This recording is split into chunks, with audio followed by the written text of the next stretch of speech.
Hello, welcome to HITC Sport.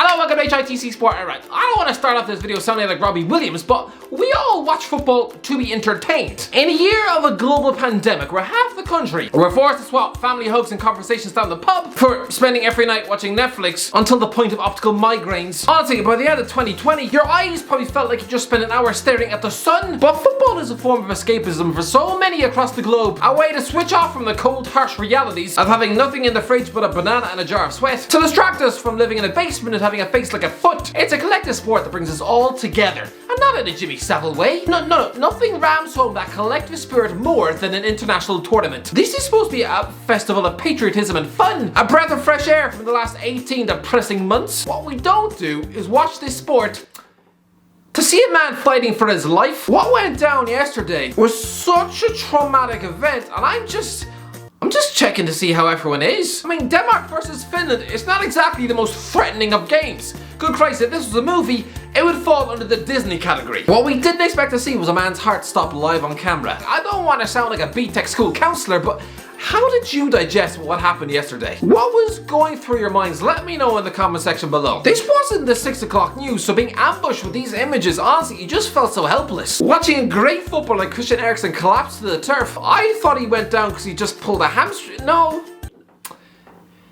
No, this was the sort of thing that made the blood in your veins turn cold. I settled down to watch Denmark versus Finland, and I'll be honest, during most of the first half I was close to rubbing my eyes with sandpaper. Some of the mind-numbingly boring football that was played. Oh, why didn't I just go and sit in the garden and eat daffodils instead? It was one of the most boring matches I've ever seen in my life. And then on 41 minutes, the most traumatic few moments I have ever seen on a football pitch. But my problem is, why did the cameras keep rolling? Why were the Denmark players forced to erect a human shield around the guy to protect Eriksen's dignity from the world? Listen, I'm not saying I'm some sort of camera directorial genius. I'm not Lawrence McKenna. But good Christ, as soon as the doctors arrived on the scene, the cameras should have cut to a wide shot of the stadium. Not close-ups of the teammates in tears, or more specifically, his girlfriend running onto the pitch. Whose idea was it to say, "Oh, this is great content. Now we need to get a shot of Simon Kjær hugging Eriksen's terrified wife." Did the camera crew in Copenhagen realize this wasn't an episode of Hollyoaks? This was real life and real people. Don't broadcast our anguish for the whole world to see. I wouldn't be surprised if the UEFA camera crew were composed of those pizza brain gambins from Logan Paul's Japanese vlogs. And listen, I know the BBC are in hot water right now with regards to,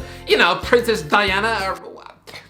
I don't keep up with the royals. But still, the fact they wouldn't just come back to the studio, instead leaving us stranded there watching this. I haven't felt that abandoned since my dad failed to come back with the milk. It felt like pure horror and nobody was prepared for this. But a word though, speaking on Kjær, can we just talk about him for a minute? Just forget about his quality as a centre half. Yesterday, we saw his quality as a man. This fella, he's a hero. Alright, he's just seen his friend collapse to the floor. And considering they're two Danes who both live in Milan, I'm pretty sure their families are probably exceptionally close. They probably go out for dinner all... Actually, no.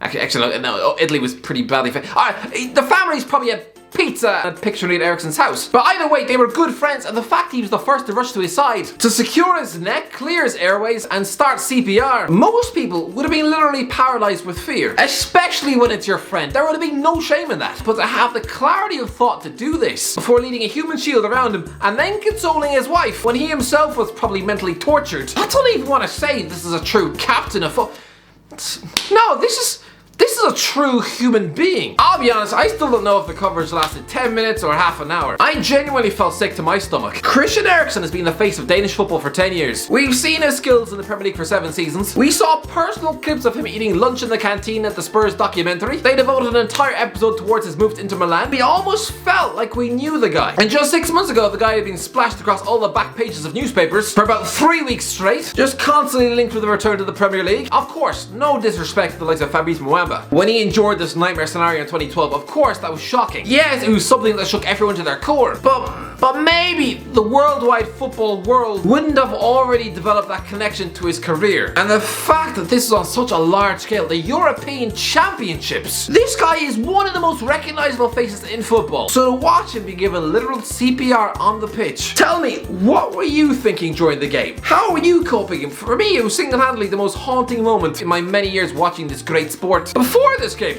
I got Thierry Henry reeling away in celebration after handball knocked Ireland out of the World Cup playoffs. To me, that dragged up emotions that I never knew I had. Surprised about I spent most of that night chewing my gums until my pillow was soaked with blood. Even in November 2017, when Eriksen himself scored a hat-trick against my Ireland in another World Cup playoff. I mean, thanks Christian. I spent that night toying with the idea of whether or not to eat a sandwich made of broken glass. But this, the prospect of a human life leaving us on a football pitch, I'm just so relieved he pulled through. And actually, we should celebrate that.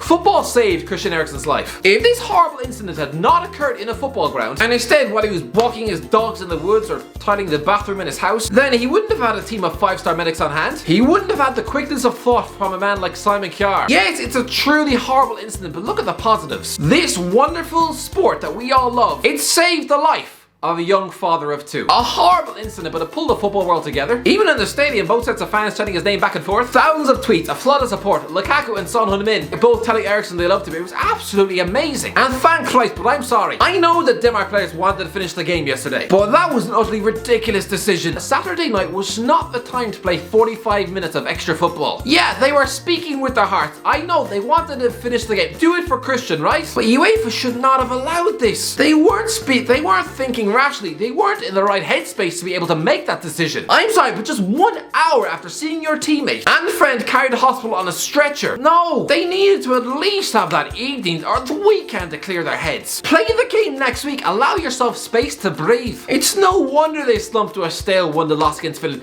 It doesn't feel like a real result because not one Danish player wanted to be on that pitch, with their minds utterly swimming with worry, their bodies emotionally exhausted, not knowing how to digest what they just watched. I'm sorry, but after playing your part in saving a young man's life, do you really think you're gonna have concentration or motivation to defend something as trivial, menial, and let's be honest, as pointless as a standard corner kick?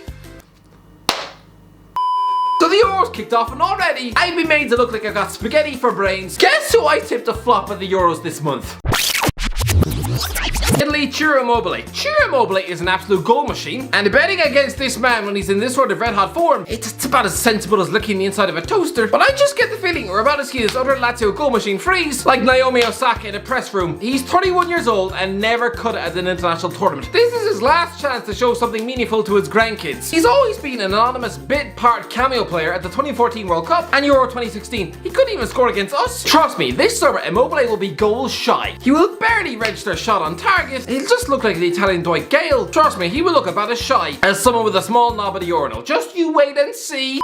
Yeah, he just scored against Turkey in a 3-0 win. To be fair, Turkey were a steaming pile of cat lasagna. This was a team hailed as tournament dark horses, right? No, instead they all look like mentally impaired donkeys with chronic constipation in their bowels. You all told me I was wrong to predict Burak Yilmaz to flop. Lad, he looked every inch the nearly 40-year-old man. Good grace, after a grueling season in Ligue 1, the guy spent the game looking like he had the stamina of Thogdad after a 3-day session in Magaluf. Getting ready to puke into his morning coffee. Great win for Italy though. I predicted that tight 1-0 Italian affair. Not 24 shots to 3. What else happened? Wales versus Switzerland? Again, who did I say was most overrated player for the Swiss? Switzerland, Breel Embolo. Okay, maybe the hype has dried up a little bit, but 5 years ago, Breel Embolo was a 19-year-old wonder kid who was Mo Salah's replacement at Basel and was being linked with both Man United and Arsenal. Listen, yes, he's got lightning quick pace, but his end product would make you want to pull out chunks of your own teeth. Just 5 goals last season for Borussia Mönchengladbach. At 24 years of age, I think we're now beginning to realise that Embolo is a big fuss about nothing. Oh, and of course, who scored the opener? Big old keeper Moore salvaged the point with a late header. To be fair, not a bad result for the Welsh. I'm sure Ryan Giggs will be doing cartwheels on his couch, you know, in between preparing for next year by studying Shawshank Redemption. Belgium though utterly dispatched Russia 3-0 with Romelu Lukaku battering it too. I mean, he's obviously going to win the Golden Boot, and lads, no real surprises here, although Eden Hazard being dropped for his kid brother, it must be a little embarrassing. It would be a bit like if KSI's girlfriend had left him for Deji. You know, the guy who clearly hasn't stepped foot on a treadmill since late 2015. And of course, it's coming home, right? England won 1-0. It's a good result. Raheem Sterling scored. It's coming home, right? We'll see, alright? We'll see. Let's talk in the knockout rounds. Trust me, England are in for a world of pain. Anyway, that's it. Let me know in the comments below, what do you think? Tell me, alright? Just write down in the comment section below, how did you deal with the Christian Eriksen moment? If you enjoyed the video, don't forget to like, share, subscribe, and as always, I'll talk to you in a while.